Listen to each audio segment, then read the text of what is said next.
I will die on that hill. I absolutely love Miley Cyrus. You have failed this. All right, so I get to say it. Right on. Sickest night ever. Is this? What are we doing? No. Hello, everybody, and welcome back to the Call Guys podcast. I'm Gunner, also known as Chico Noise, 3-time podcast host, and alongside me, as always, my good friend Juan Keel43, or as everybody likes to call him.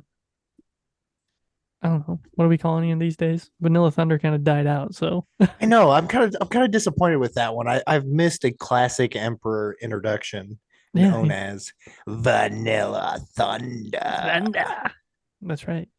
He's too busy with his own stuff. He's too worried about the implosion that is the Kansas City Chiefs right now. You know, talk about a podcast that can't get over an hour long unless they win. Jeez, tired of listening to them complain. I didn't even get through all the complaining that they did for this week's game. You know what the real problem is? Is Taylor Swift at the game? Yes or no? If the answer is no, you're going to lose. You're going to play like trash. Plain and simple. You guys have adopted the cancer that is the Swifties, and that's where you're at now. That's how she's not going to miss a game. She's going to cancel her tour now. She is going to make sure she is at every Kansas City Chiefs game to the end of time. And you guys are going to win every single game. You're going to go undefeated next year from now until the end of time, until you know what, until she wants to make another album. She's going to break up with Travis, and then she's going to have another album in the books. Sid, if you're listening, Colton just called you cancer. I didn't say not that. listening. She's not listening. Not my words. Not my words. But what I will say is, the cancer that is the Swifties I heard it. were your words. Play it back. Yeah, play back, replay. Okay, all right. I'm gonna cut it and play right here. You guys have adopted the cancer that is the Swifties. Okay, so let me say this. As a person that, if you haven't already stopped listening to this show, I do not listen 90% of the time. So even when it comes out of my mouth, anything to win the argument. Okay, we're not talking about little jabs. We're talking about full blows here. Okay, we want wins. Okay, we're coming big swings. We have big swings all the time, haymakers, baby, all the time. Body shot, uppercut. Okay, we play for keeps here. Okay, here at the Call Guys podcast. Okay, Nick, you good with that? You good with that? So let me tell you how bad it is for Taylor Swift and the Swifties for the NFL. Okay. Gunner, you want me to do this right now? I know you look a little concerned about it. A little concerned. I don't think I'm ever concerned. See, it's just a nice little cash grab for the NFL. They're gonna love this. They're gonna sweep it all up. Nick, I don't like the face you're making right now, but I'm gonna have to deal with that. So that's all I'm gonna say. I don't think that they're bringing a quality fan to the game because they're not bringing a lifelong fan to the game. You know what they're gonna do? As soon as they break up and they're done, they're going to leave, and their money's going to leave, their viewership's going to leave, and then everybody's going to say, oh, the NFL's in the dumps, the views are down, the blah, blah, blah, blah, blah. So then they're going to come back, and they're going to try to do something to get more money out of our pockets, so then that way they can keep the numbers where they're at. I feel like you're missing a key point to that, though, is that all that will happen, but we'll get a new Taylor Swift album.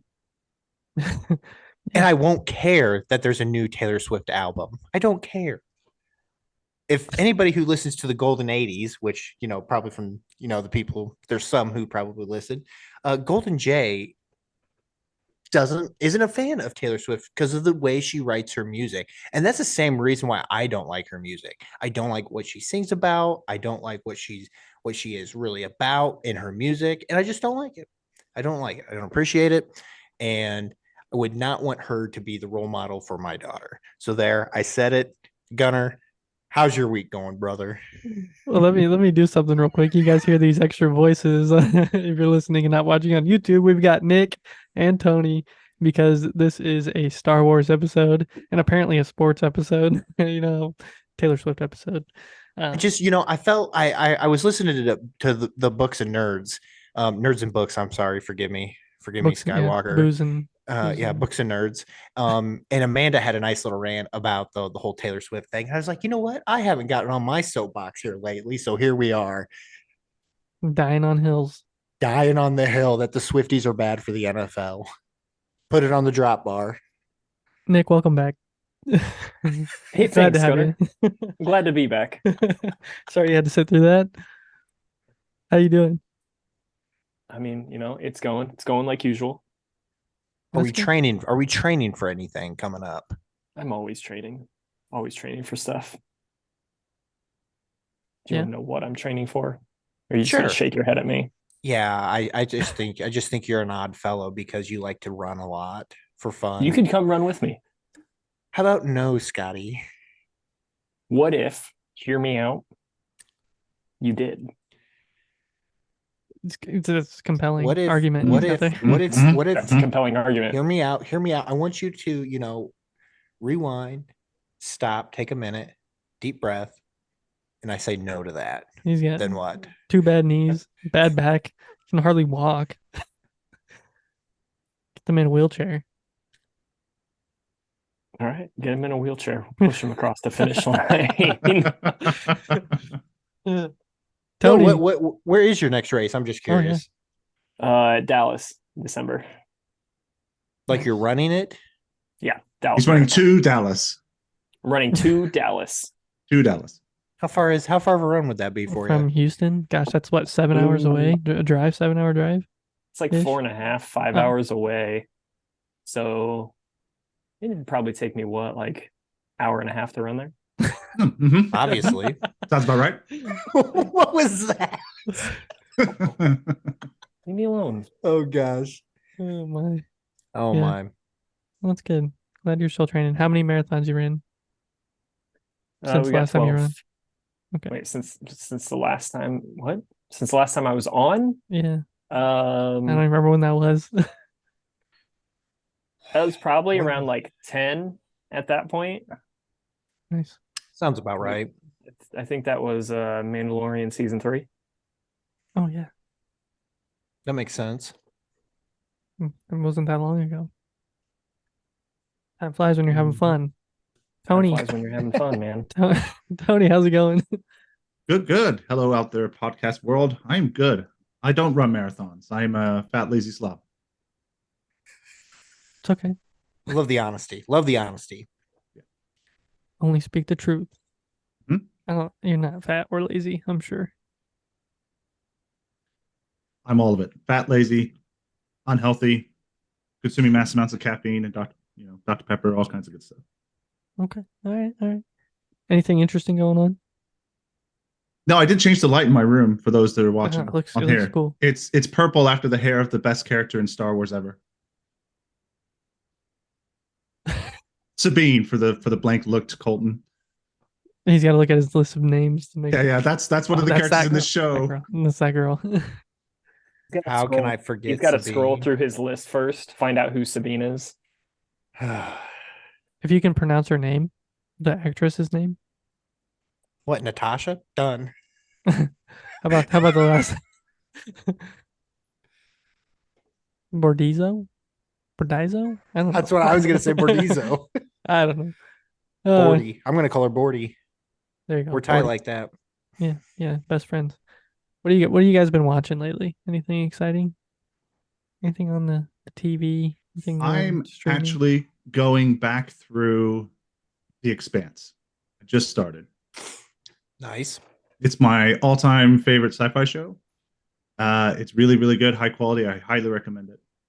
Yeah, it's when I first watched it, I was kind of lost quite a lot, and now that I kind of done a bit of research and figured out how things connect, I'm gonna go back through and see it and hopefully understand it fully now.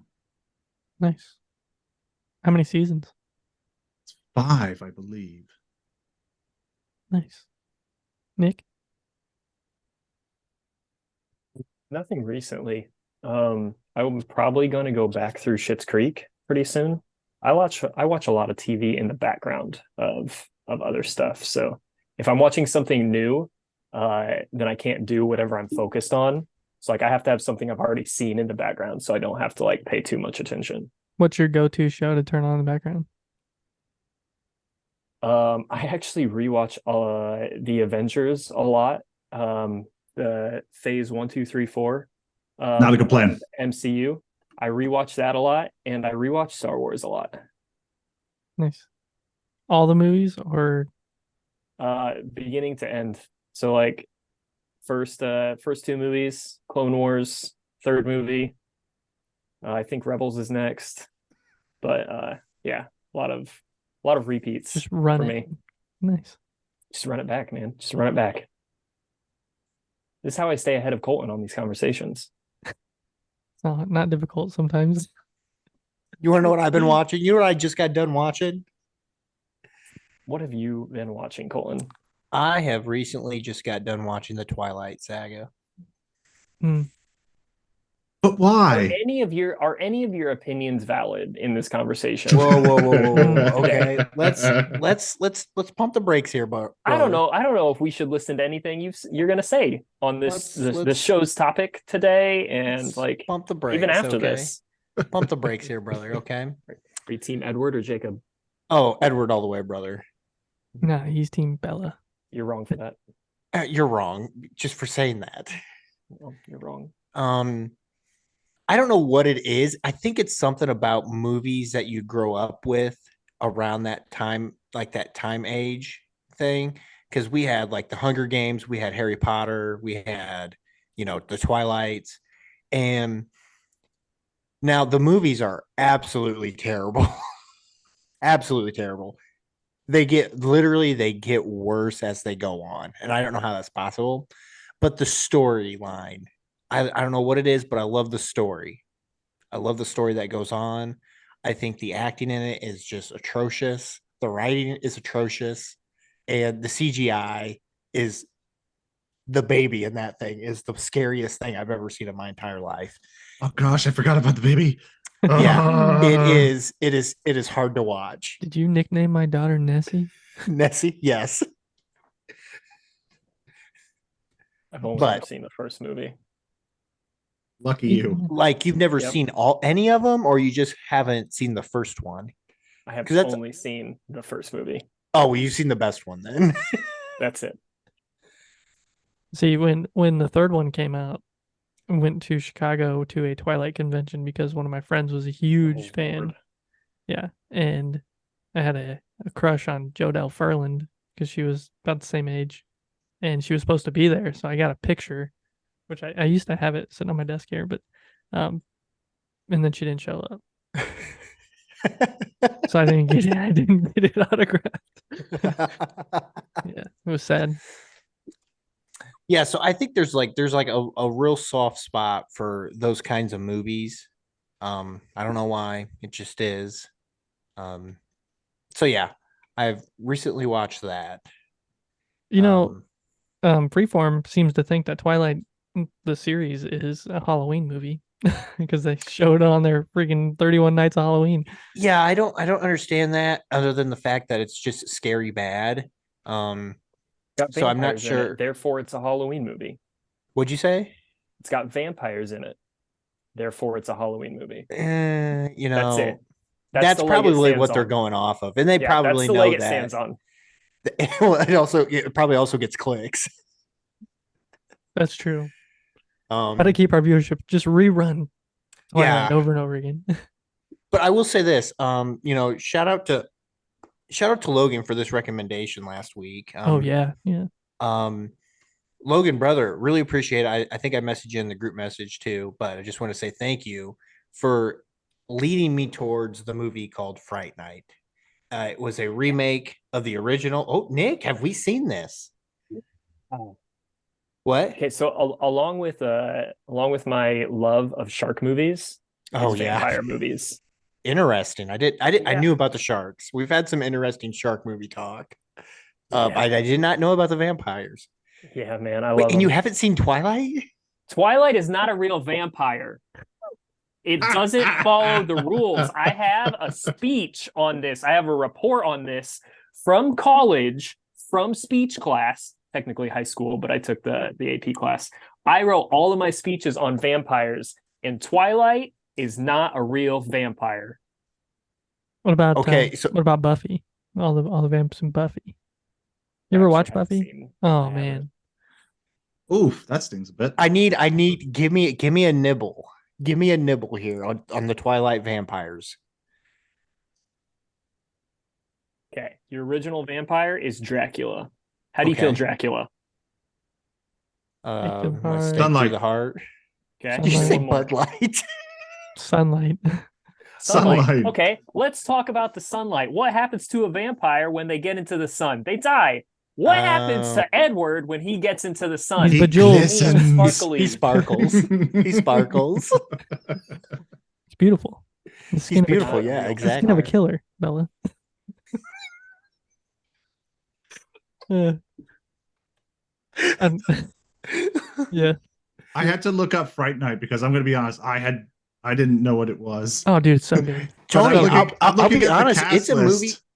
I'm looking The at the cast cast list. has been- Let's Colin Farrell, Anton Yelchin, David Tennant, It's Dave fantastic. Franco. Good gosh, Like, I've got to see this movie. yeah, you do. I love David Tennant's character in that movie. Oh my, he's fantastic. Tony, you're gonna love that. You're gonna love the David Tennant character. Logan explained him as Chris Angel. He is he's yes. And I'm telling you, this movie is fantastic. And I'm not a big horror. I don't put this movie really in the realm of horror. I put it in more of a vampire category. So Not I was scary. able to get through it that way in a normal sense because I don't do scary. Oh, that's right. You knows don't do this. horror movies. I don't do horror. I don't. Yeah, I do not. if you listen to last week's episode, we did top 3 movie monsters, and Colton went pretty much all animated. He went Randall from Monsters Inc., Oogie Boogie from Nightmare Before Christmas, and what was the other one? The townspeople of Hubie Halloween. Hubie Halloween. Like this guy. Which I think that was the best answer if you ask Logan. Mm, Have you ever seen Midnight Mass on Netflix? mm-mm. Midnight Oh. Mass. Dude. Nope. Okay, so it came out last year around this time, and I watched it last year. I rewatched it this year because it was right around Halloween, and I was like, yeah, this is pretty good. If you haven't watched it, you need to watch it. It's got a saucy take on it's got like a religious note to it. It's kind of based around like this Catholic church on an island, and the priest meets a vampire and thinks it's an angel.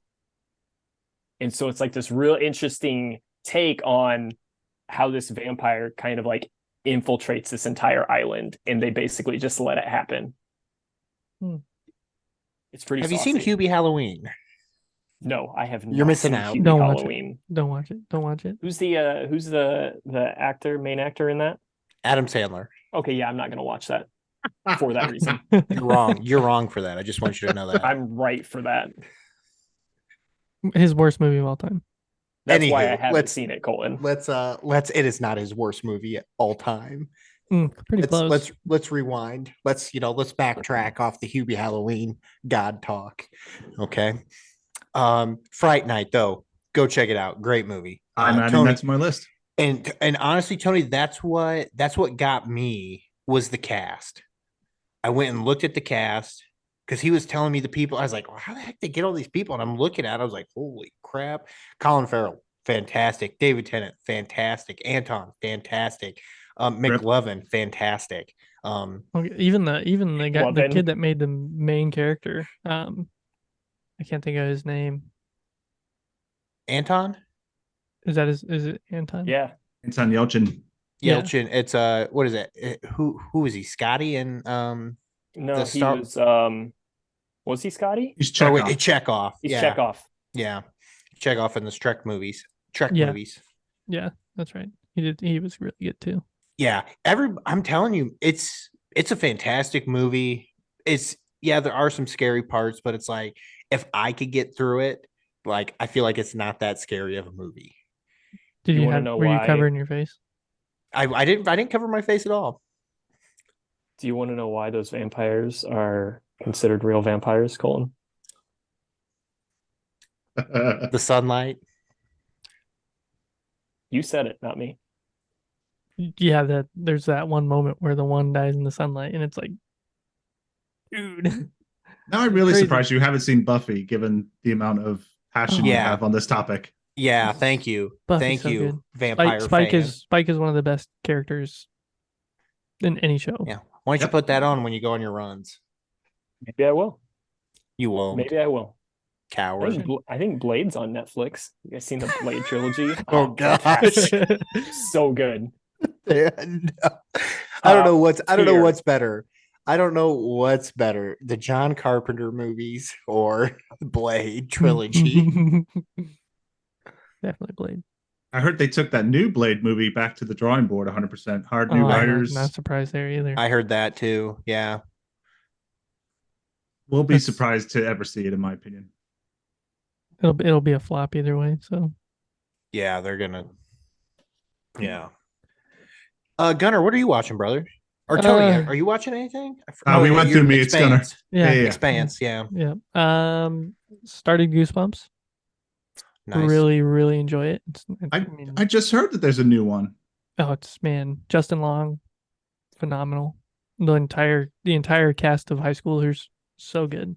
Disney Love Your Plus right now. Yeah, love your plus. It's a really, really good show. But really that's about it. Masked Singer. I finally got back into watching that, so Oh, nice. it's been years since I've actually watched a season of it, so This is the first season we haven't watched. you should watch. It's pretty good so far. You lose it and I pick it up. Yeah, I was gonna say. But yeah, other than that, I mean, it's been odds and ends stuff. Whatever we see. Oh, let's watch that. Sounds good. And we watched Friday Night also, Nice. and really enjoyed it. And I'd seen the original and never seen the remake. So Man, Zach Justin Thompson. Long. Wow. He was in one of those movies that you know is just terrible, but you love to watch it when it's Accepted. on. It's Accepted. Yes, oh my thank god, I you. love Accepted. So good. The South Harmon Institute of Technology. Movie is classic, okay? Great Ask me movie. about my way now. Yes. My So dad good. loves that movie. Everybody should. That's got a great plot too. I mean, Does it? Does yeah, it? it really does. Can't get into college, so he makes his own college. Lewis Black and Jonah Hill. Mm-hmm. Early Jonah Hill. Very early Jonah Hill. A lot of Jonah Hill in that movie. All of them. All of him. Blake Lively. Yep. Oh, that's right. Yes. Yeah, you catch those actors and actresses early. All right, They let's did. move. Let's move on from what we're watching. Let's do a question of the pod. I gave you guys a question of the pod. I'm hoping y'all thought of an answer. Nick said he doesn't have an answer, but I'm sure he has one somewhere. in What? there. Pick a vampire, nerd.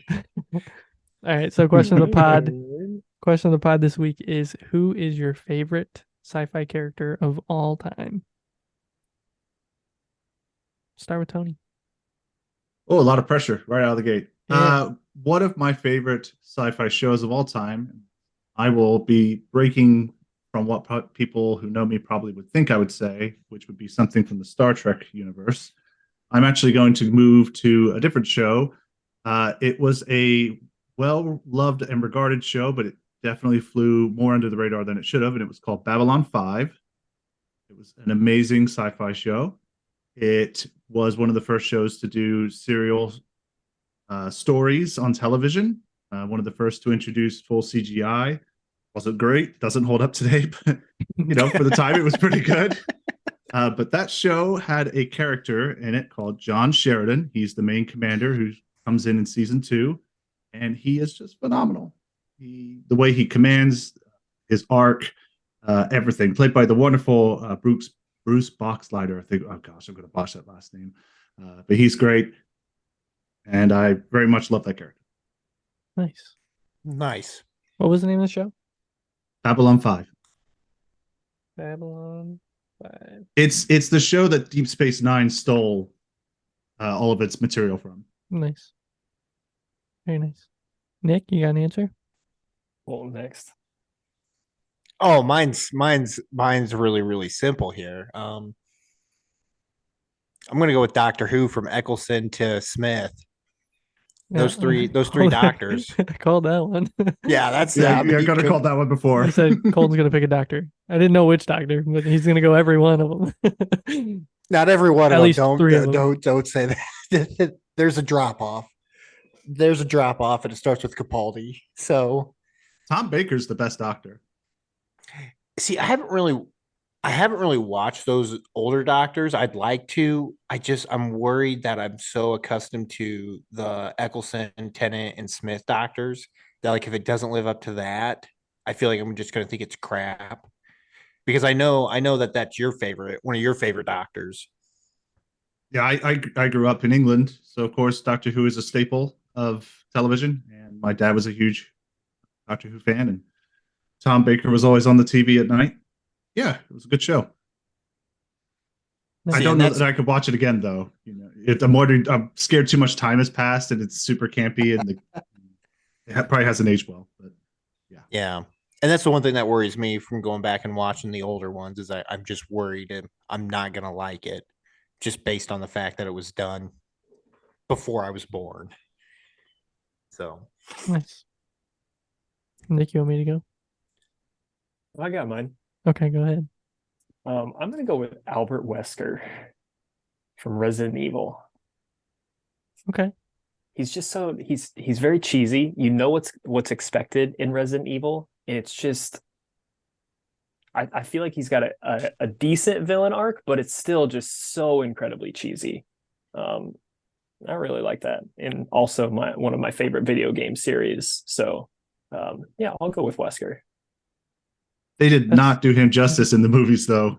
They did, but I feel like the movies are super cheesy, which is one of the reasons I like it. But yeah, much better in the video games. But So would you say those are proper zombies? I said I was going to ask, actually, you say that. I was going to say, are you a zombie movie guy also? I am a zombie movie guy. I love zombies too. I would say, yeah. My interpretation of a zombie is something spread by a virus, kills the host, and then the host comes back to life. we gotta talk speed. We gotta talk speed. Speed is always the big key when it comes to zombies. Aren't You're there gonna have to zombies run me through that. different Speed? speeds? Speeds, yeah. Not the movie. Oh, okay. I'm thinking the movie Speed, and I'm like, I was there too. I was there too. Where's the zombie in Speed? Keanu Reeves, right? So he's a zombie. He come. So he can survive that jump on the bus and not be a zombie. That's right. Here's the thing, Colton. Realistically, I think if somebody was to be bitten, they died, and they come back to life, the virus has to reanimate the cells, all of the cells. So your neurological cells and your muscular cells, right? We're just going to focus on those two. In the beginning stages, you're going to have the same type of reflexes that you would when you were alive, but it's going to creep real quick as you decay because you're dead. So you've got slow zombies. Those are the zombies that are like, yeah, we've been here a while. If you have fast zombies, which I think you could, those would be the ones that are like fresh. So do you think that them eating brains, for example, not necessarily say brains, but them eating that, that, do you think that rejuvenates that and gives them like speed again? Or do you think we're gonna go down a rabbit hole here? I don't think so, but I'm also not on top of that kind of zombie. I'm here. I'm standing with the zombies that are trying to spread the virus. So the virus is trying to be spread. That's what a virus tries to do. It wants to infect as many people as it can. So the virus is trying to be spread, not be nourished necessarily. I don't think there's a way to nourish dead flesh. But I mean, you could maybe make that case if the entire body was like still functioning, if like the stomach was still functioning and it could take nourishment, then yeah, maybe you can like prolong the decay. But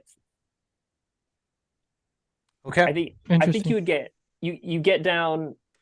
I actually am currently rewatching Harry Potter, and in the 6th movie, you've got the Inferi at the Horcrux in the lake that come out of the water. Yeah, and those are zombies, but they're revived by black magic.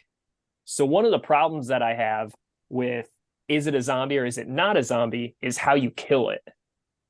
So like if you could take a zombie's head off, you remove the brain, you remove the circulatory, or you remove the center for all of the neural activity, the zombie can't function anymore. Maybe the head can function, but the body can't function.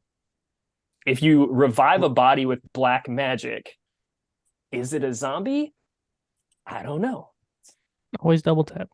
So I'm watching Shaun of the Dead tonight. Oh my. By removing the head from the body. Or Never thought I'd say those words on live destroying, television. Destroying the brain, Colton. There's a girl in the garden. What? It's a girl. The garden. The first album I ever bought. I need to go back and watch those. Oh man, the Cornetto is trilogy. amazing. That's what we need to do. That's what we need to do. What? An episode on all three of them. That's the Cornetto trilogy, Oh, of yeah. course. I think like you could do one per episode. Honestly, they're so good. Colton could talk about them for days. Yeah, I could Don't literally, have anything Tony. to do with each other. I could assemble a Cornetto trilogy team, Tony, and it could probably be close to the longest podcast we've done. Maybe even the uncut Beer 30 episode. Mm. No, that's impossible. That's about 5 hours long. There's no way. 5 hours of madness. Oh man. Oh my. Okay, Gunnar, what's yours? I'm gonna go on the full-on comedy side of sci-fi. One of my favorite parodies, and that is Spaceballs, and I'm gonna go Dark Helmet. Nice. Rick Moranis, such a good character, such a good parody, such a great movie, and yeah, so that's where I'm gonna go. Nice. Raspberry. Only one man who could be Raspberry. We've been jammed. Lone Star. I hate yogurt. It was one of my favorites of all time. It's not on my wall, but it's up there in my list. Oh my. Oh my. Well, Very here we nice. are. Nice long intro into the show that we haven't even touched on yet. I mean, honestly, it's probably for the best. Yeah. Well, Is let's do it. It's Let's just rip this Band-Aid off, brothers. like I said, this is a Star Wars episode, everybody. We've got Nick and Tony, and to my right we have not Chris. Not Chris. How are we Not doing here. tonight? Chris Crickets, is crickets, absolutely crickets. busy and did not have the opportunity to watch any of the show, which has been out over for what, a month and a half now, a little bit Oh, at longer. least. So he's not here. We miss you already, and Nick is very upset that you're not here, Chris, I am I am also upset. confirmed. and Tony's upset too. So here we go. Let's talk about Ahsoka. Rosaria Dawson. The end. Done. Okay.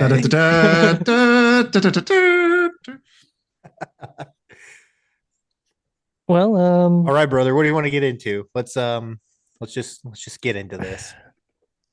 one of the things I really want to know, and it's because I myself have not watched all of Rebels or all of the Clone Wars. I know Colton hasn't really watched a lot. He watched the stuff that was leading up to Ahsoka. Nick gave him a list, and he went and actually watched everything. Tony has not watched much of either one either, right? Yeah, first season of Rebels I've sat through. I don't know why I stopped, but Clone Wars I went through the first episode, and it was just I'm a 30-some-year-old gentleman, and it was just a little too cartoony for me. Same. I'm not 30 yet, but it's same. Oh my gosh, that's hysterical. So Nick, Good my answer. my question is for you. Really right off the start is, what were your thoughts about the characters being portrayed in live action as compared to Rebels, Clone Wars, Bad Batch, if really any of that was in there? This is where I need Chris for backup. So, Chris, I hope you listen to this and know that everything I say from here on out could have been fact checked by you, but it is going unfact checked. So it's factual. Yes. This is 100% fact. They killed Thrawn in Rebels, and now they're bringing him back to life. No, I'm just kidding. That didn't happen. Somehow Thrawn has returned. Somehow Thrawn returned.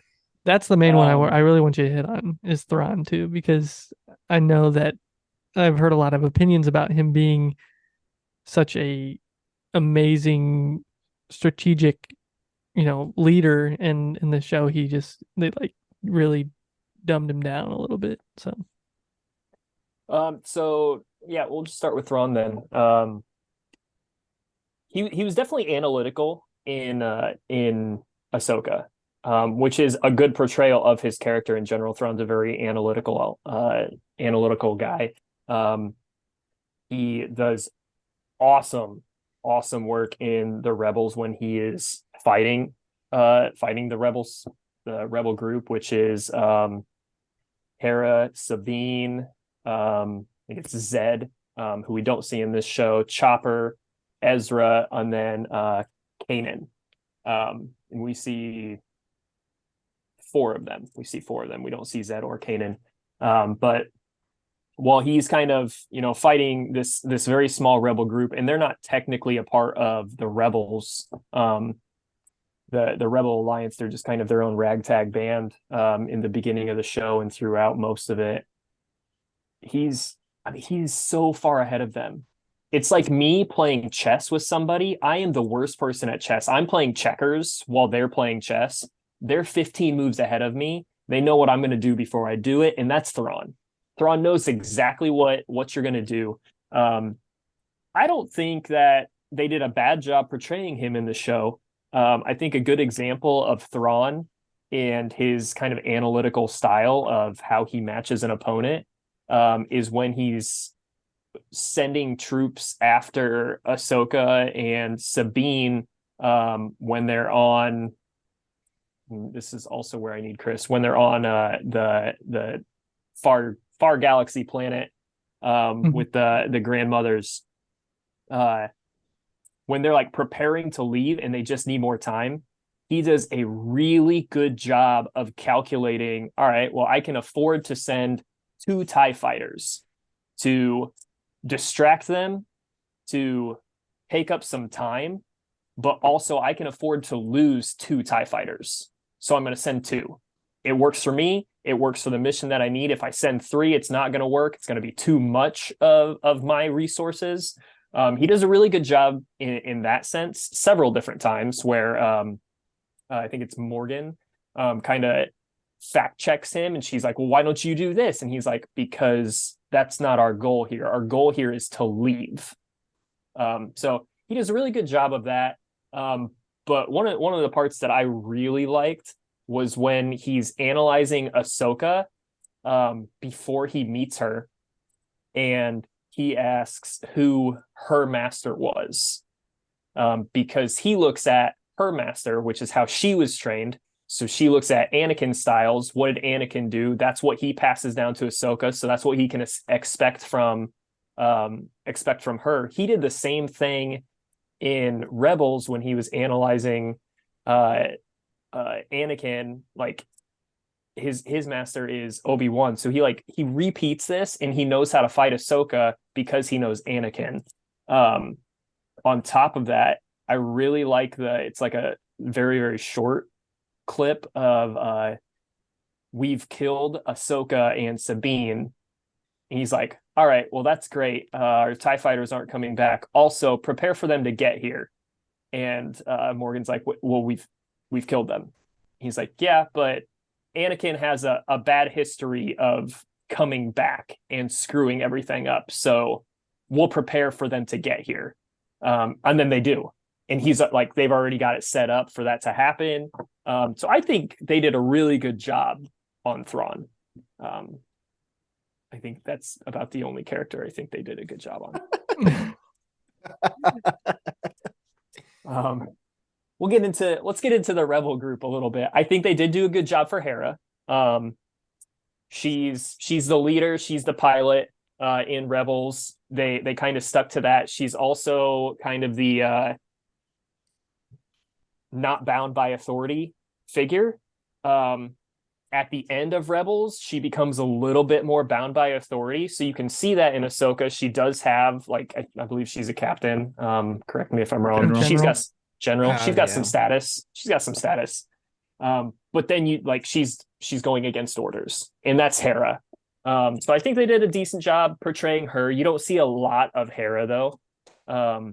He's played by Mary Elizabeth Winstead, who's Ramona Flowers and Scott Pilgrim, also married to Ewan McGregor. Nice fact. Wonder how she got more the you role. know. The more you know. Chopper. They did a great job with Chopper. He's a droid in Rebels, and he was a droid in Ahsoka, so that's important. For the other characters, I think it was hit or miss. I have a lot of opinions on Ahsoka. I think we can hit on that maybe last or down the line when everyone else kind of weighs in. I think Sabine was weak in Ahsoka, where she's more creative in Rebels. She's Mandalorian. She's a very artsy person in general. Like their ship is covered in just tagging and spray paint and all kinds of stuff. She colors her armor. She colors her hair. Like she's a very creative individual for a reason. Well, that turns over into her fight style too. Even usually is that kind of artsy fight style. And they kind of, I feel like they didn't do a great job for her. And then Ezra, they just missed it. Ezra in Rebels is scrappy. He wasn't raised a Jedi. He wasn't raised in the temple.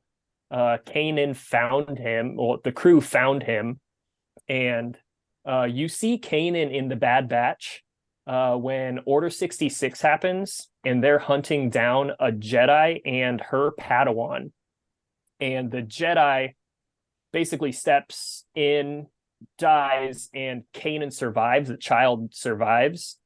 That's Kanan Jarrus.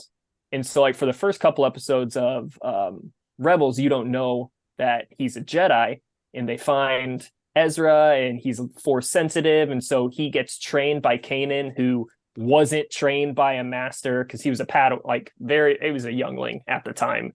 So, like, he doesn't have great training, and so you have this Jedi that has barely any training, chaining this other Jedi that is going to have basically no training. So it's like a very not well put together training program.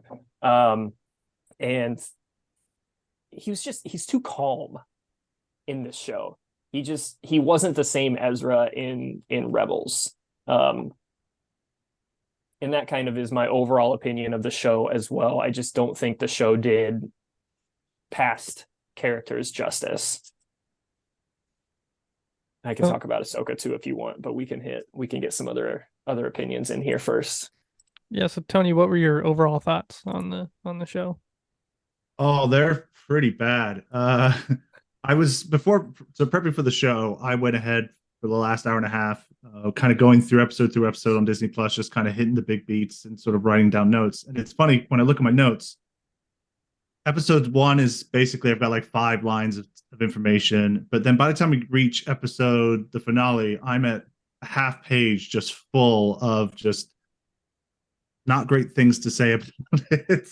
I think the show started out kind of, okay. Sabine is by far the worst in the show. There was an episode where she wasn't in it as a whole, and it was the best episode of the whole season. She was so annoying, and I don't know that actress very well. I can't tell if it's a problem with the actress or the writing or both. I'm going to give her the benefit of the doubt and just say it's the writing, because one of my points on this show is the writing was the dialogue especially was just very poor. There was what was it? There was a scene where they're in Ahsoka's ship.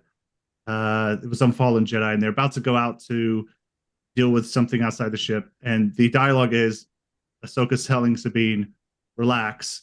And there's this weird just pause for longer than there should have been.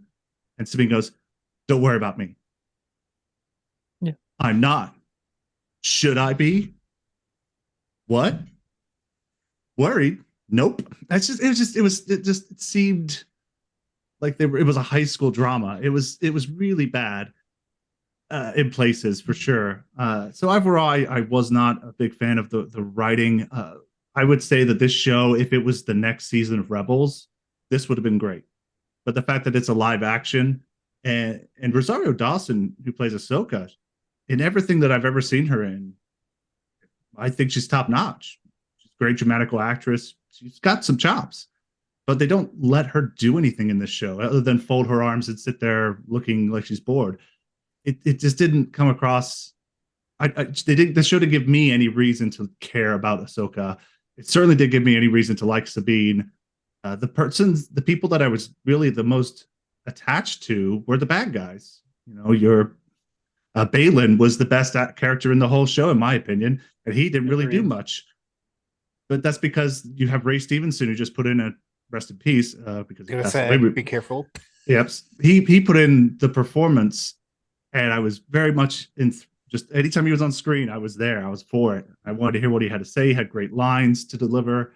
He did it well. His fighting style was unique, but it came off, like he had practiced. Where there had been some lightsaber battles in the show that seemed like they kind of threw it together in a half hour, and the kind of Rosario Dawson's character, she was kind of slow and clunky most of the time. Well, that's the thing about Ahsoka to me is she's quick. She has really good fighting skills. She's smart, and she's very I don't even know the word for it. She's very Agile. Yeah, I mean and you're right. She's literally stood there with her arms crossed most of the show. She had three or four lightsaber battles, and just wasn't as interesting to me in this show as she was in, even in Mando, or like it was different. I think young Ahsoka had more lightsaber battles than Rosie O'Donnell. than Rosie O'Donnell? I almost said that. Rosie Dawson's character. Rosario. There we go. Colton. Names. Who needs them? Before Rosie. I call her Rosie. You made me lose my train of thought. I'm sorry, brother. I'm sorry. I tried to add something. What do you think overall, Colton? Sabine. Every time I saw her, I got mad. Hated that character. I think the problem is that we got such a top tier written show in Andor? Oh my gosh. Andor. What? Yeah, Andor. And this can't even come close to Andor's writing at all. Well, the storytelling. The what? The thing with Andor is it was such a different premise, and it was so nice and refreshing. This is back to your normal Star Wars. This. Yeah, but that doesn't mean you can still. That doesn't mean you can't have good writing. That's true. I mean, correct. I think that was one of my biggest issues with the show, is that the writing just felt clunky, and I wouldn't go high schooly, but I just felt like it's like that doesn't even seem like a casual conversation. It seems like a staged conversation. And correct me if I'm wrong here, Colton, but was Andor based on previous written work or filmed work? Like Mando was fresh. The Mandalorian was not in anything else. So it was new. It was kind of new writing. And my point here is Ahsoka is based on other characters from other shows, and they had to write a storyline. I mean, from what I understand, Andor, the only character that we really know about, I believe, is Cassian. Cassian. I think that's the only guy that they really stick to from Rogue One. Well, and it was written by the writers from Rogue One too. Yeah. So. And a quick 3-second Google search reveals basically an article that says you should read these books, but that's not. This is the story of Andor. It really is just you should really watch these to kind of get a better understanding of the universe happening around Andor. But I could be wrong. But yeah, I think that makes a difference to what you're saying, Colton.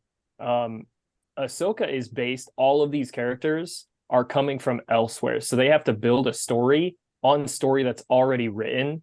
Where in Andor, they're not building a story based on stuff that's already happened, they have to piece it. Yeah, it's new. Yeah, it's new. I understand. Okay. It still doesn't give an excuse for the writing sucking. No, but I think that's one of the reasons why like Andor was so good and Mando was so fresh and nice, like, and this show was not. Because it had to follow rules, is what you're saying. Yeah. I still think, to expand on the writing though, if it just gave me any reason to care about the characters, I mean, regardless of whether Andor is based on, lore that's already been established or not, just write characters that I care about. I left the show not caring about Ahsoka and Sabine being stranded. Yeah. Like I don't care. I think the thing that hurt me the most was finally getting to meet Ezra. About how everyone, that was the whole thing, was about getting to Ezra. Oh, we need Ezra. Blah blah blah blah blah blah blah. Ezra. Blah blah blah blah. Ezra. And we finally meet it. And he's like, "Sup?" How you doing? And you're like, "What? Like this is the dude you've been dying to see and get to and to, And I just thought that was stupid. And it just seems like a wasted. How long had he been gone? How long since he took Thrawn away on the space whales? I mean, that's I don't know the time. Didn't they say 10 to 15 years? I could be so wrong on that. I'm not sure. I don't remember, but the amount he aged, and I mean, even from the end of Rebels, he wasn't like super old at that point, right? He was still pretty young. What, or maybe 20? Maybe not even. I would think. I mean, let's see. Quick Google.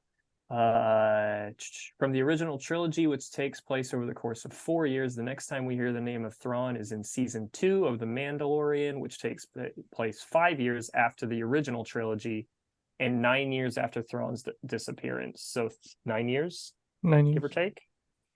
We'll just call it 10. Let's call it 10. Probably like call it 10. 27 or something like that. He just looks like the age difference doesn't fit right to me. He doesn't seem like he's as old as he could be. I don't know. And like maybe Colton said, his species age is different than what we do. Human.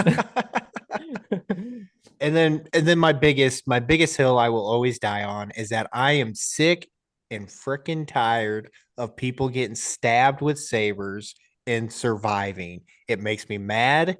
It pisses me off every time I see it because they'll fight in the same G-dang era, okay? And a Jedi will come through a stormtrooper and just scratch their armor and they're dead. They're done. Sabine takes one to the midsection, not head on midsection. I understand, it was off center, but still center mass to an extent. And next, don't worry, just needs to take an episode off, heal, she'll be fine. Not even an episode. Hu Yang probably did some like crazy healing treatments. I don't care. I want Qui-Gon. I want healing. That's right. I want Qui-Gon back. Could you imagine if they actually brought Qui-Gon back? And he was gosh. like, "Oh yeah, I was just force projecting my ghost. I'm still alive." Oh my! I'd be so pissed. I mean, Luke did it, right? So yeah, but Luke wasn't dead for however many years, and then they're just going to be by the way, Qui-Gon's alive because he only got stabbed in the midsection where his vital organs are. That really set the tone for me for the rest of the season. Was as soon as I saw her get stabbed, I was like, son of a gun, she's gonna live. And I was like, nope, done. I'm already not liking this. 2 shows in a row that's happened to something. And I don't. Well, I don't. Obi-Wan was Obi-Wan the last one before? Yeah, it was Obi-Wan. Yeah, because one of the sisters or what's? No, it was one of the Inquisitors that got stabbed. Mm-hmm. Yeah. Just to point out, give Chris a little shout out here. Chris did point out that his species is supposed to have 2 different somethings, and so he could survive without the one that he got stabbed in. I don't remember what it was, liver or heart or stomach or something like that. But sounds right. Whoop-de-doo, Basil. Oh my.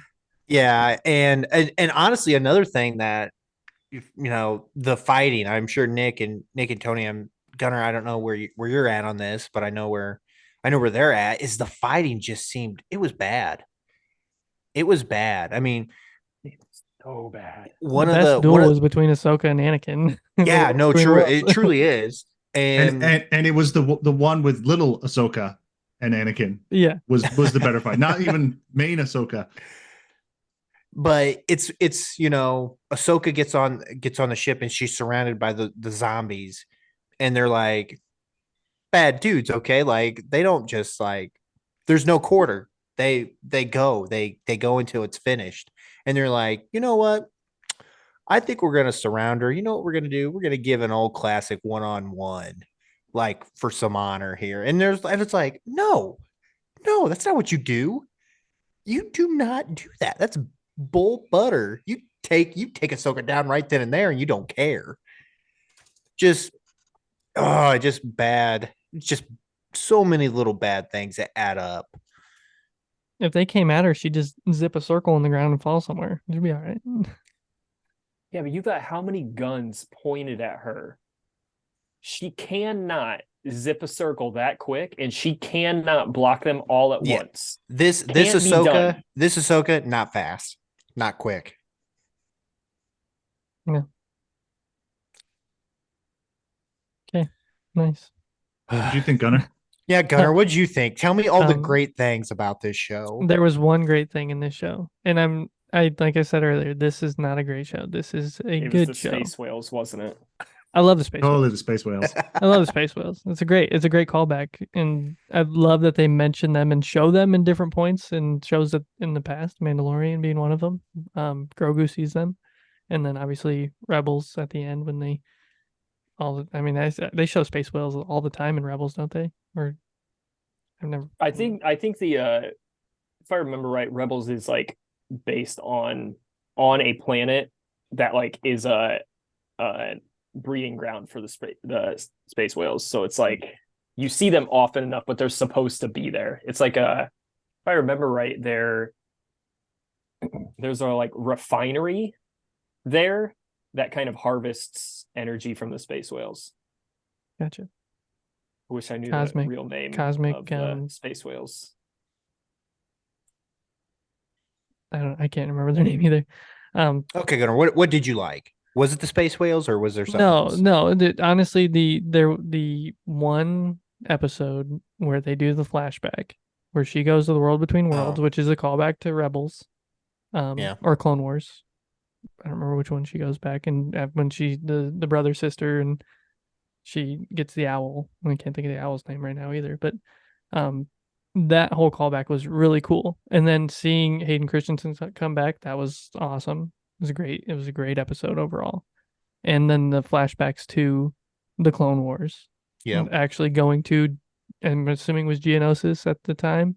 It looks And then like it. seeing her go back, pretty much everywhere that she went. It was just cool to see that they're kicking back to the movies, kicking back to the shows. So that was literally the one episode I watched, and I was just like, it got over, and my jaw was like dropped. I was like, that was awesome. And then it was just back down. It was that climax mountain that they had, and then it just was a cliff drop right back off to flat. So I'm not saying it was a great show. I'm saying it was a good show. And I like Rosario Dawson. I didn't like this version of Ahsoka. It just didn't seem like she was very compelling as a character. But I liked her in The Mandalorian.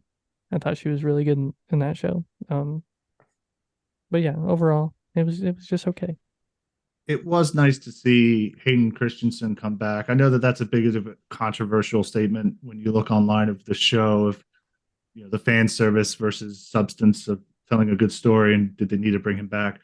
I get that. To me, it was great to see him come back, but he hasn't lost anything in terms of the way he fights. He is quick. He is confident when he fights. It was very it was a good breath of fresh air compared to what we had seen throughout the show and continue to see through the rest of the show. It was really nice to see him just do what he does best. And even then, it was nice to see him come back after everybody kind of said it was a flop to see him in Obi-Wan, which in the CGI, they didn't do him any justice in Obi-Wan. Mhm. It was so much better in this. I mean, it was almost like it was like him, with a little bit of... Nick, I am curious. What did you think as our expert Jedi fight taker here? What did you think of the fight scenes that there was in this show? I'm curious. What did you think? I thought they were bad. So the biggest problem that I had with Ahsoka is if you watch Ahsoka from the beginning of Clone Wars all the way through Rebels, where she makes, sneak peeks here and there.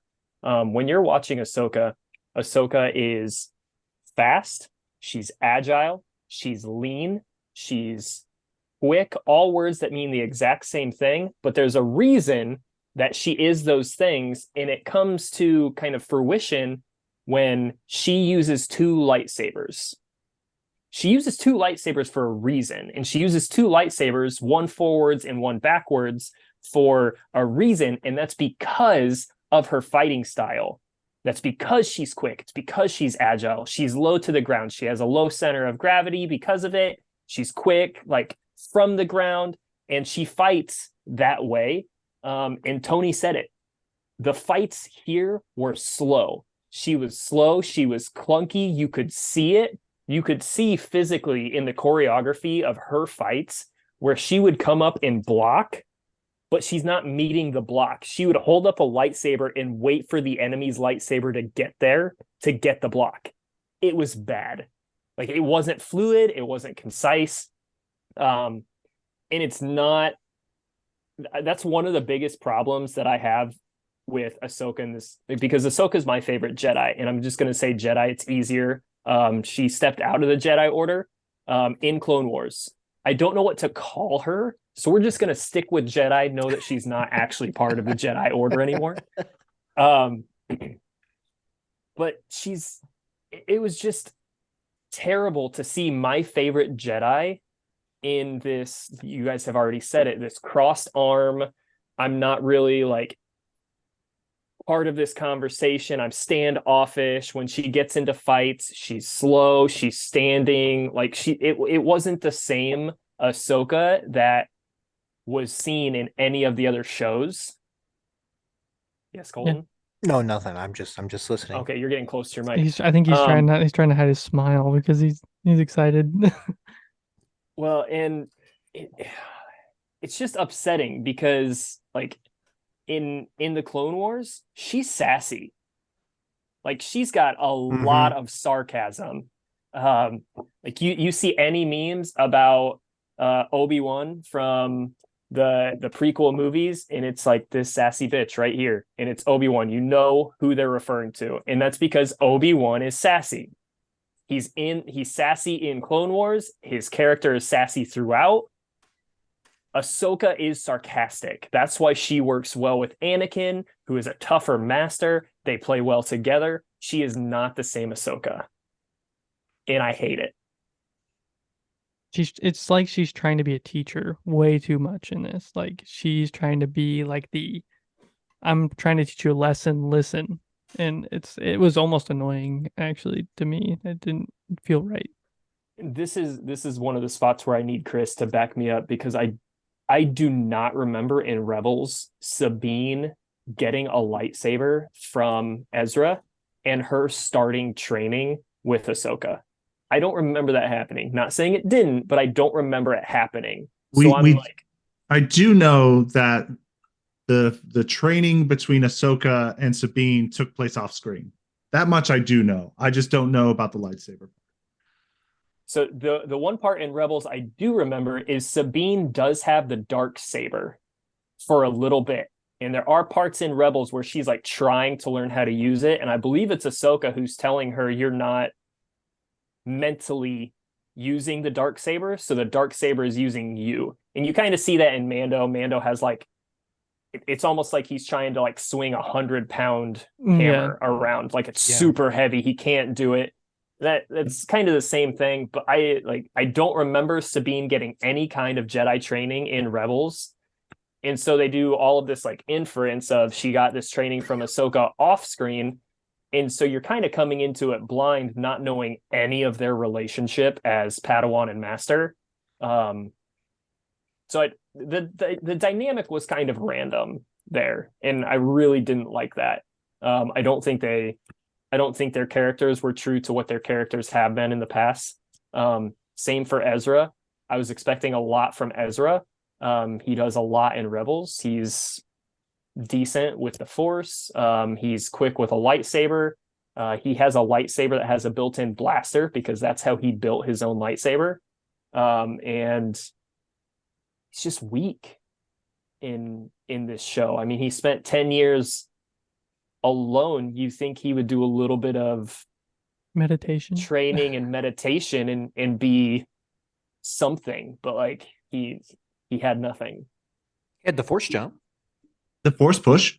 No, Yeah. Sabine half pushed him, and he had a half force jump, and Sabine half pushed him, and the whole situation was half-assed. And you can't tell me that trading a wannabe Jedi that hasn't been doing anything for 10 years is a good idea to take him back and leave a Jedi Master and her garbage Padawan. Tell me that's an even trade. It's not. And I know the whole point was to get Thrawn back. I get that. But you're just going to let Ezra go? Yeah. No. After all that Old time Ahsoka going to would have save made him. the jump. Yeah, the final episode, I think I called Colton the next day after I watched it. I was so fuming. It was such a bad episode, especially because Sabine went from I can't pull this cup across this table, I can't even make it shake, to then being able to pull a false lightsaber across the room, kill a guy with it, and then I've got this, I'll just push you. Like, what? No. It invalidates a ton of lore in my mind. And this is where Chris would be like, probably be able to defend this somehow.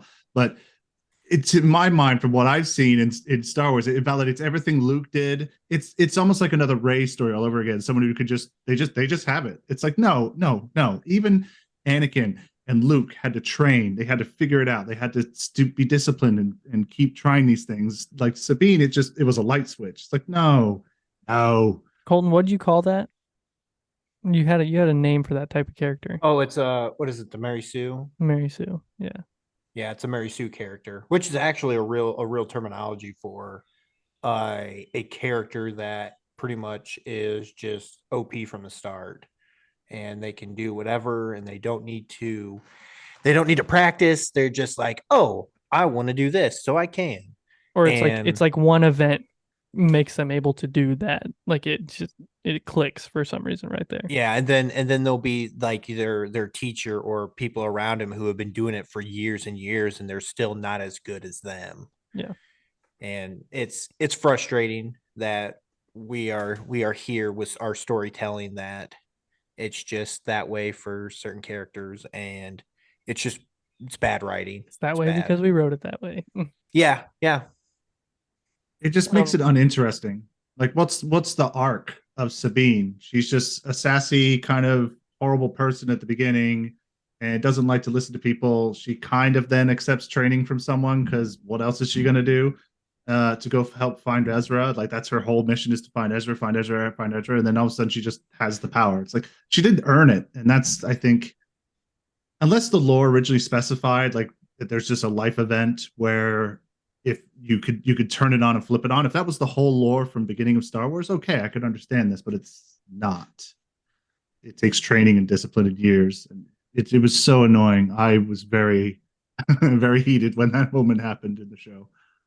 Nick, Tony, is Sabine I said Force? the same thing to Colton. I was gonna say, I was gonna try to lead Exact you same to thing. that water. Is Sabine Force sensitive? Does she have the midichlorians? What? She's not Force sensitive in Rebels, not that I remember. Chris, is Sabine Force sensitive? Let us know at thecallguyspodcast@gmail.com. Please help us Force settle goes this. Chris. Yeah, Force goes Chris. I can imagine him listening to this and then just screaming, like, in his car. He's in his car. He's just screaming at the radio. I mean, in the DeLorean. yeah, Chris, it's your fault for not watching. It's your fault. He probably won't even listen to the episode because he doesn't watch the show. Well, he might. He probably maybe. Won't, he'll want to hear you guys talk. I was gonna say, I think he'll watch just for that, or listen for that. Hopefully. But yeah, Nick nailed it when he told me that. I was like, that made me even more mad. Like, I hated Sabine even more as a character once Nick was telling me about that, because I didn't watch Rebels, and I was like, are you kidding me? Like, you got to be joking. Like, He's like, no. And I was like, this is bull. Like, No, to build on Tony's point, she doesn't do any Jedi training in Rebels. So like, there's no base in Rebels if she is force sensitive. There's no base for her to be building on right now. For her to, oh yeah, light switch, flip it on situation. Well, and like I said, we know that there's off-screen time when Ahsoka was training her. That's sort of been established, but they had some opportunities to sort of point out that she was somewhat advanced by, like, go back to the scene where she's trying to move a cup on the table. If it wiggled or moved a little bit, that would help establish a little, or a couple lines of dialogue to help establish you were getting there, and there's some improvement. If we at least got that, it would help get us to where she is a little bit. I still think it would invalidate it, but at least it would help. But again, the fact that she went from can't even move a cup to force pushing a full-grown adult, up to a Star Destroyer is a little too much. I love that Hu Yang the whole time that Ahsoka's like trying to train her little by little. He's like, it's not gonna work. She can't do it. It's like this character, he does not. He just has something against her, and it's hilarious for some reason. So I actually want to do favorite characters, and I think Tony kind of already said Balin was his favorite character in the show, but Balin's my favorite. I just wish that a couple of things went, and maybe I misunderstood this, so you guys can help me. But in the final episode, I think it was the final episode where, what's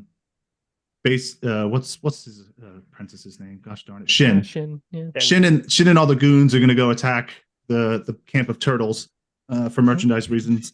And they're going dice reasons. It's me. Yeah, Baseballs. The lunchbox. And Bailey just kind of goes, "You're on your own path now. Go." And then he's, "What are you doing? Like, why?" And then at the very end, we see him standing on. And again, I'm sure Chris is just like, "This is exactly what this is, and this is why." But it wasn't explained to me in the show, and I think it should have been what he was doing at the end. I just don't. I don't know what happened to his character. Yeah. Go ahead, Nick. Explain. I'll explain. Okay, so between Balin and Shin, they really did have different styles. Shin was very much more aligned with the Sith, kind of that anger, hatred, passion kind of thing. So like realistically, I like what Balin did when he was like, we're on different paths. I'm not the right master for you. You are aligned with what this group of people are doing. Go with them. It's better for you. But I'm on a different path. That made sense to me, just seeing their two different styles as characters. But what he was searching for was the Mortis gods, and they make an appearance in Clone Wars, I think a couple times, and maybe once in Rebels. But essentially, there's three of them, and they're Force beings. The father is representative of the whole Force. The daughter, who has like an owl guardian, and you see the owl kind of following Ahsoka. The daughter is representative of the light side of the Force, and the son is representative of the dark side of the Force. And the son has like a demon bat owl familiar looking thing. And in Clone Wars, the son is kind of overtaken by the dark side, and he tries to tempt Anakin to the dark side during the Clone Wars, and Anakin resists it. And then there's a point where, and this is where I would need Chris again, during that time, I think the father kills himself with a special blade to return his son to normal, to bring balance to the Force within the three of them again. So there's like some events there, but essentially they're Force beings. There's a scene where Anakin is like swinging a lightsaber at him, and he just the father holds up his hand and just sends the lightsaber beam back into the hilt. So like they're essentially all powerful beings. And the Sith at one point had a mind to like hunt them down and take their power somehow. And so Balin is trying to find the root of the Force. I'm not sure if he is trying to find the root of the Sith or if he's trying to return to the Force in general. That's where I think they're leading into season 2, and they're kind of leaving it up for debate. But that was the purpose between like his leaving and his leaving his apprentice. I had some thoughts on that. He turned from the light side to the dark side, right? He was originally, I believe so. He talked about the Jedi Temple a lot. Yeah. So my understanding is, he turned. And I believe Thrawn even recognizes his name when Morgan introduces him, and he's like, I don't like this because you used to be a Jedi. And that's one of the reasons when Balin and Shin went off, he was like, yeah, just let them go, and we're going to leave without them. Because I believe he had Jedi roots. Everything you said was more interesting than the entire show of Ahsoka. Right? What? There was so much there. That's good lore, and it should have been in, like, take away every bit of Sabine scenes because those are crap, and just throw those in his flashbacks into the show, and it would just been a million times better, and I would have understand what Balin was doing. So Nick needs to write into Dave Filoni and say, hey, 2 of Ahsoka needs to be this. Dave needs to stop making live action shows. Agreed. Go back to cartoons. You're good at it. That's what your bread and butter is. Do it again. That's why everybody was so hyped for it. I want to throw out there, I was really excited before the last episode when Bane made mention to Shin. He's like looking for something here. In the Clone Wars, Yoda has to fight the remaining Force ghosts of Darth Bane. And I think Bane makes an appearance one other time. I was really hoping that Balin was like on this quest to find the remnants of Darth Bane and bring the Sith back by the original. I was really hoping that would happen. And then I saw the statues and I was like, oh no, come on. Didn't one of them die? And then I had to look it up.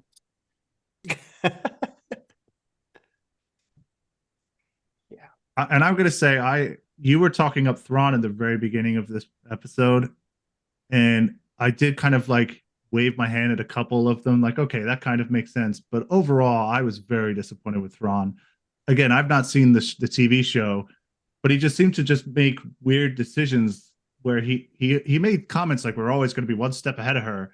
And then the next scene, he's like, oh, dispatch this. And it's like, well, wait, there just a lot of things didn't make sense. Why hadn't he found Ezra in the whole 10, 15 years, or however long it's been, he's been there? Because the witches, Ahsoka's on a space whale, still coming in from galaxies far away. And the witches go, Ahsoka's coming. What? How can you not find Ezra? He's down. Apparently, he's just down the block by 30 minutes. It's gonna take Sabine about no time, not even a whole episode to get to him. And that's just, it's those things like that where I just kept, and I did it so much in the show. This is the controversial statement I'll make of this whole episode is I think Obi-Wan and Book of Boba was way better than this show. And I know that I'm alone on this mountain. I get it. But I can remember, and Obi-Wan's crap. I get it. There's plenty of moments where, hiding a kid underneath the trench coat, like you're just like, this is, come on, what are you doing, Star Wars? But in this show, every episode, especially the last 2 or 3, I'm just screaming at the screen, like, why are you doing this? That makes no sense. Why don't you do this? More than any other show, especially Star Wars shows, I was doing that. And just the decision-making and the directions that they took with characters was just really appalling. Yeah. Oh. Who are we on for favorite character? Oh, is that where we're on? Yeah, we were on favorite character. We were on? Yeah. Oh man. I think Tony said Balin. Yeah, Tony went Balin, and then Nick went on the explanation of the ending of the show. Oh, that's right. Oh That's yeah, right. yeah. So Nick, who's your favorite character, brother? I think I also said Balin. Nice. And then we went on the explanation. But yeah, I think he was the most well-rounded and true to like his character. His intro to the first episode was great. The shuttle coming into onto the ship, Republic ship, and then him getting off with Shin, and then I am no Jedi. Like, yes, nice fight Yeah. scene. Yeah. Definitely set the tone that he was like going to be one of the main bad dudes. I'm gonna say Sabine. No, I'm just kidding. Okay. I'm gonna say Gunner, I'm who hanging up I'm now. gonna say Hu Yang. I actually really enjoyed him as a droid, and just he was snarky. I mean, he was always there. He was always covering whatever needed to be told, stating the facts, telling them chances and opportunities, and reminded you a lot of C-3PO, but definitely a little bit more. But less annoying. Yeah, definitely less annoying. And David Tennant did great voicing him. So I mean, he was a fun character, fun droid, and Chopper was also fun. They really depicted his little quirky things he does, which was fun. So the droids in the show were definitely good. I'm going with Hu Yang. So David Tennant. My favorite thing though was when he was talking about building a lightsaber. And that's the one thing that we haven't really seen. I want to know, I would love for some season to go through what it takes to really build a lightsaber, more so about getting the crystals. Oh, you haven't watched Clone Wars? Was it in the last season? No. The answer is no. So no, I have not. I can show you how to build a lightsaber. I have one hanging right there. Yeah, I know that. But no, that's my thing is that I want to see it. I want to see it in the live action because That'd be cool. and I thought that Hugh Yang did a really good job at the end, and he was kind of explaining it and kind of going through it. But I was like, hey man, let's make a couple episodes out of this. Like, build me a lightsaber and say you're out of a certain crystal or you need a certain crystal. I don't know how the crystals are. See, that's what one thing I would love to know about. Kyber. And they Oh, mine Kyber about everywhere. You go and get your crystal yourself, Colton. There's a place that the Jedi go to. It opens in the morning. The sun melts the door, and it's just a big block of ice. It's like a waterfall ice kind of thing. The sun melts the door, and then you have the day to go in and get it. And like the Kyber cave that they go into, like you can lose yourself in there. Like you can lose your mind in there, and you have to like the crystal calls out to you, and you have to make this connection with your crystal, and it's this whole thing. And once you get your crystal, you come out with it, and then you pick your lightsaber pieces, but you don't just like grab them. Yeah. You connect with your pieces. You know what they are, and the pieces know you, and it's like this whole intimate connection. And they did do a good job of like the building of the lightsaber itself, because the lightsaber, you don't force it together. You let it build itself through the force. Mm. So like they did a good job about that. But yeah, a lot of like the lore and like the finding of everything is just skipped. Yeah. Actually, that's a really good episode in the Clone Wars. The thing though is you just made that sound so well Exactly. thought through and thought out, and then you have that episode where Ezra's just throwing one together. Like Yeah. aha, lightsaber. I can build this. Yeah. Spaceship? 1980 spaceship? All right, so let's so it's got a 7.7 rating on IMDb. I didn't look it up on Rotten Tomatoes, but I'm sure it's less than that on Rotten Tomatoes. Disney bought it. Disney bought that rating. Probably. So Just like they're gonna do with the Marvels. give me an overall rating. What do you guys think? 3. Easy. 3 even? I was gonna say 3.5. I'll go with the 3. I'm gonna go 5. I'm just gonna go straight in the middle. Still rotten, but it had some moments that really were The Book of compelling. Boba got a 7.2 on IMDb. Okay. Let's that one deserved a 1. let's dial these. It's everybody. If anybody wants to go back and re-give their take on a rating, knowing that piece now. Yeah. I mean, the final season of Clone Wars is 8.4 on IMDb, and I feel like that's accurate. Definitely accurate. I really enjoyed that. That was really, really good. Yeah. You guys have So. any final thoughts? Anything else you want to say? You want to tell the listeners whether or not they should watch the show? I mean, Don't watch the show. Don't watch the show. It's garbage. Can someone explain to me as well rename how the a show Star Thrawn. Destroyer, how could a Star Destroyer with orbital bombardment lasers not hit a couple of guys on horseback running in a straight line? Anyone? Because the show, the character that was on horseback was named, or the show was named after her. Yeah. You got to really take into consideration the targets here. it was because it was written that way. As why I can't think of the guy's name on YouTube, but he says it's super easy, barely an inconvenience. and yeah, right. And again, why? Again, why in the final episode are they even around the turtles?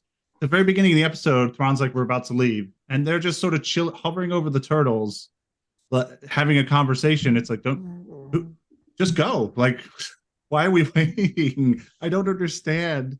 And then Sabine, wonderful Sabine, 2 TIE fighters come in, and she's like, I'm going to take the control of the ship. Give me everything you got to the engines, and I'm just going to burst it, and takes out head on 2 TIE fighters, which, if you know anything about any sort of, a vehicle hitting another vehicle, their ship should have been done. Like, should be nothing left of that ship. And then she struggles out there like she's a badass, like, got him.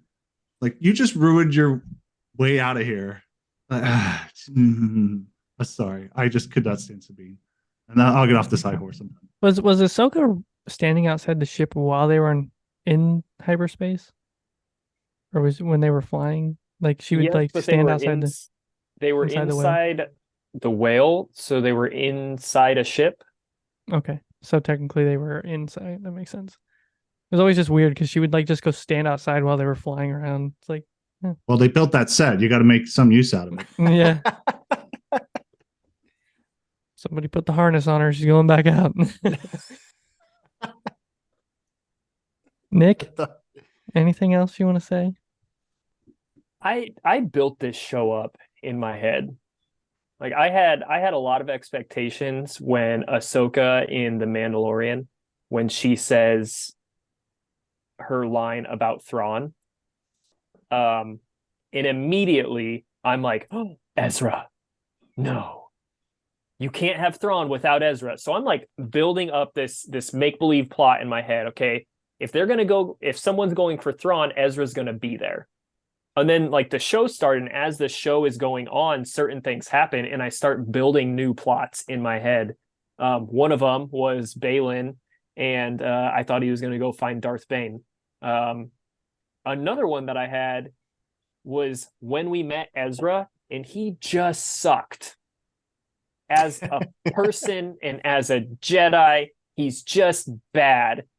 And my thought process was, all right, you've been here for 10 years. What have you been doing, dude? Nothing? You got no training whatsoever? I told Colton this. Spoiler alert, if you haven't seen Rebels and you're going to watch it, fast forward now. The way his master dies, Kanan is blind. They're at this refinery. They're basically standing on a field of fuel cells. And they're getting to the getaway ship. They just did their rebel thing. And the commander of this field of refineries is like, blow them up.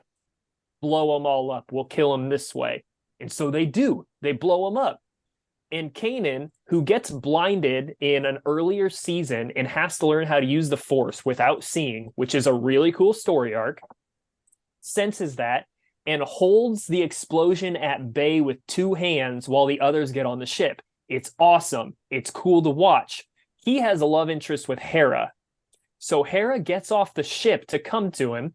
He senses that, takes 1 hand, holds her onto the ship in midair, looks at her, and at that moment, the Force grants him his sight back. And you can see his eyes change from like hazed over to their normal teal. He's looking at Hera. There's the love interest. He pushes the ship away with 2 hands and lets the explosion take him. So he is like in tune with the Force. Opportunity for Force Ghost Kanan.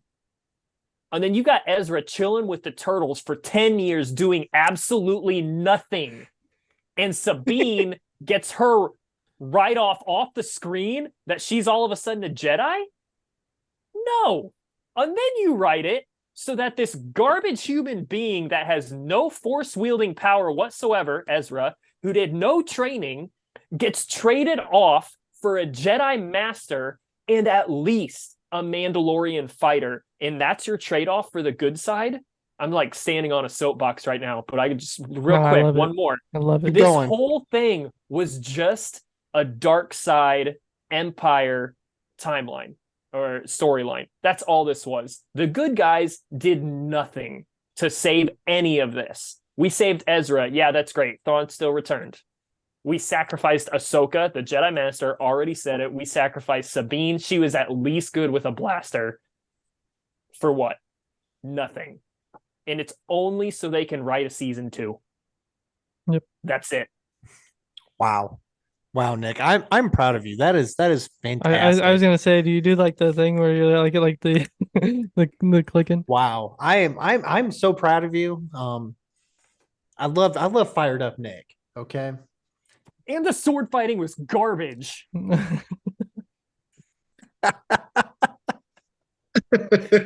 I appreciate Oh, Nick. man. I appreciate the heat. It's really nice. Chris, Yeah. watch it and then call me so I can hear his thoughts because I want to know if he resonates with this at all. I'll send him your email so he can type you a novel.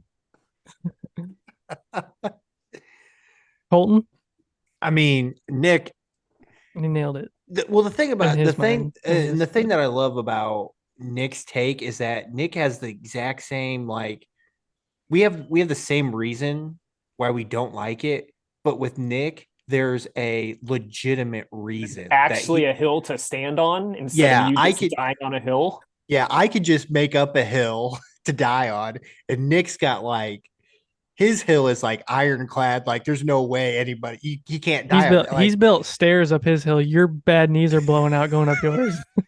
yeah, and it's like it's gonna take a lot for Nick to die on his hill, like because there's a lot of information there, and that's what I enjoy about Nick's conversation every time we did talk about Ahsoka, because I did know that this is his favorite Jedi, and how he felt about the portrayal of that character in this season, and it's it's nice to know that the same point of views that I was didn't enjoy and didn't like was viewed by somebody else who is a big fan of said character and has watched the background to said character and how poorly portrayed said character was.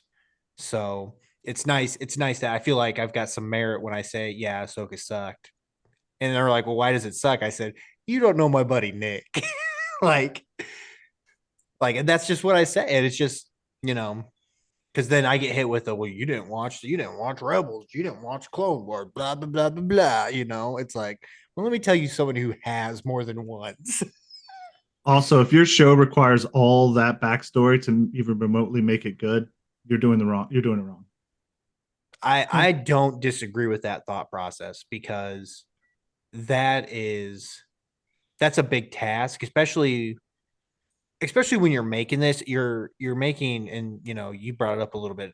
You brought it up earlier. It's like, I'm a 30-some-year-old person, and now I have to watch these animated shows and talk about that first season of Clone Wars is, I'm sure my son will love it when he grows up eventually. The point of those shows is they grew with the viewer, right? So when it's just like earlier when I was talking about Twilight and they grew and those with others. I mean, it grows with the viewer, but became more mature, became Yeah. more, a little bit of everything. So, but you're asking somebody who, like Tony and myself, who never watched them when they were, on TV when we were kids or younger. Now you're asking us to watch them, having to watch them in order to understand a poorly explained TV show. You don't necessarily have to watch them. They did an okay job with the between the world scene with Anakin, giving you some points of the Clone Wars that were kind of necessary. But like they did it. They let you in on some of the stuff that has happened in a way that me having watched the shows, Ahsoka's been between the worlds a couple times. So has Anakin. So it makes sense that they're there. Like it makes sense for me who's watched it. It makes sense for somebody who hasn't watched it. And it's an easy way for them to say, hey, those of you that don't know, this happened. So like they had the opportunity, and they did it in, I know everyone's feelings about Obi-Wan, but they did it in Obi-Wan with flashbacks between him and Anakin. It was there. So like there's ways to reference the old shows and bring you up to speed without saying, hey, I need you to go watch 9 seasons of Clone Wars. It's about a 12-year-old little girl, and you're going to hate it because you can't identify with it based on your age. And then I need you to go watch Rebels, which is a 5 or 6 season show, basically the same thing with different characters. Like it's easy to do if you do it right, and they didn't do any of it. They didn't take the long way around or a shortcut. Which they just said, we're not going to go there. It doesn't make sense because it's Dave Filoni, right? Like he should have done it right. It's his creation. Why didn't he do it right? But also, it seems like it's irrelevant because Nick, you've seen all that, and you still hated this show. Mm-hmm. Yeah, exactly. Well, in their biggest lead up for Balin was him getting to the statues of the Mortis gods. Tony, you don't even know who they are. It's not even a climactic moment. It's not even the climactic moment that it was supposed to be because you have no idea. Didn't He's standing on some rocks. Good for him. I had the thought. I was like, oh, what the hell is that? Didn't Ahsoka like absorb the sister's power at some point to come back to life? Isn't that how that all worked out? Oh, she might have. I would have to look it up. I mean, it's been so long since I've seen Rebels. Like, I just remember seeing them and kind of a basis of what was going on. Mm-hmm. Yeah, that was a little jarring for me, is that the Star Wars universe has magic, which the Force is magic, but we have magic. That's not the Force. Literal magic. Witches. Okay. And it's funny because the Jedi are like, oh, magic. It's like, what do you think you do? It's magic. Yeah. Well, and the difference there, they don't introduce it. They're just like, by the way, this Here it is. Yeah. This is here. Yeah. Once again, because I've watched the shows, I have the prior knowledge of, is it Dathomir that Darth Maul is from? That sounds right. Yeah. There's a lot of lore there. You've got the women on that planet who are the Night Sisters, which is where the magic comes from. You have like this whole lore and planet built upon this system of magic, and the males are inferior. So Darth Maul is inferior on this planet. And for me, it's like, oh, the grandmothers, they're on this ancestral planet. This is kind of cool. But I have the background. You guys have no background, so it doesn't make any sense. And you're just assaulted with this knowledge of magic. Like Tony said, yeah, the Force is magic, but it's a different magic. It's a magic that can grant zombies. And so apparently if you shoot them in the head, they won't die. The zombies. Oh my. We didn't even talk about that. No. Also, I didn't want to go down a rabbit hole. You've got these wonderful doors that close, and you're thinking we need to buy time to get off this planet. Just shut the doors. They shoot the doors to keep the zombies out. Just shut the doors before they get there. And there's your time buying right there. Yeah. Again, don't think about this show too much. Any sort of logic you think just makes sense. It just doesn't matter to the show. It really doesn't. If you want to watch good Star Wars, go back and watch the original movies. Andor needs more love. Yes, that's true. I did love Andor. All right. Anything else, guys? I think we've nailed it, brother. I think it's time to write this. You guys have nailed the coffin shut. I don't think there's any way. There's not enough. I did have one quick question. One quick question, and I don't mean it. If they come out with a season 2, would you watch it? Oh yeah, of course. I will, because I'm a completionist. So like if they come out with a season 2, I have to. I've seen season 1. I've seen all of the other Star Wars stuff, so I have to watch it. The problem is I will watch everything before it leading up to it. I will rewatch season 1. I will watch Mando again, and it's like, dude, you gotta stop. Yeah, I've kind of dug myself a hole. I have this thing. It's this podcast I do, and Okay, if you didn't have a podcast, would you watch season 2? yeah, I'd still watch it, to be honest. Yeah, I would still watch it. Just for the fact that, maybe it gets better. It means I get to spend time Problem with is, you it guys too. can't. None of this can go anywhere. Thrawn doesn't exist after this. We know it in the timeline.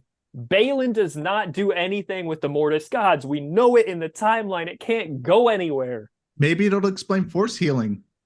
Yeah. That came out of Nick, I don't nowhere. know if you know what a cash cow is, but that's what Star Wars is. And let me tell you what they're going to do. Watch them. You mean the go MCU? into Is an that what you said? alternate timeline, and then they're gonna fight the Avengers. Nailed it. Maybe they should pull a Loki's episode 4, season 2, episode 4. Oh, man. Dude, I haven't seen Loki yet. No spoilers, Okay, please. I'm not gonna spoil it, but they should pull one of those numbers. Sucks he dies. I already know he dies. Exactly. He's already dead. If you think about it. That's I true. watched him die like 16 times in different movies, so Although he's coming back. when Thanos snaps his Thanos snapped his that's neck. that was done. He goes, You thought it was done. Oh, and no, then it's- they said, no, we need him. Cash cow. Right. It's this thing called the multiverse. Oh my. All right. Well, I appreciate you guys coming on talking Star Wars Yes. and sci-fi and everything else. I'm happy to see you guys. Happy you guys are doing well. Yeah. Thank you for having me. It's a pleasure to be back. Yeah, it's been a while. We'll have you guys back soon for a non-Star. How about non-Star Wars? We like doing non-Star Wars This episodes. is where my expertise is. That sounds like it's in zombies and sharks. And Oh, yeah, we could I totally do could a talk top about zombies. zombies and sharks, and we could talk about the Army of the Dead movie and why there's metal zombies and theories behind that. Oh, I'm on it. Yeah. If it I involves still zombies, think I've probably seen it. Tony, the best way for you to come on is a Cornetto trilogy episode. If you ever do any good sci-fi like Star Trek, we could go there too. Top 3 BBC shows. Uh, Might be Colin's like, hey. able to hang in that. I Doctor can think of- Who, Red Dwarf, and Oh, see, now we can't do the episode. Tony's already named them all. All right. Well, I'm going to get us out of here. Take it away, brother.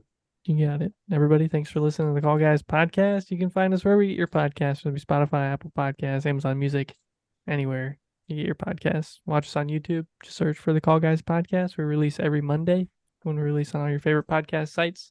You can also find us on all your favorite social media accounts, Facebook, Instagram, Twitter, TikTok, all those places.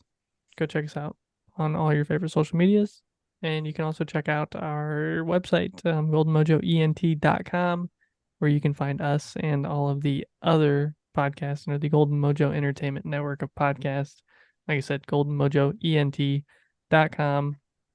And if you like what Colton and I are doing on here, you can send us an email, callguyspodcast@gmail.com, and just let us know how we're doing. Send us some ideas for future episodes, questions of the pod. Let us know if you ever want to come on and discuss something with us. We'd love to hear from you. And we appreciate y'all listening. And we appreciate Nick and Tony and Force Ghost Chris over here. And yeah. You good? Good? Good? Everybody? Love your and brother. then the credits.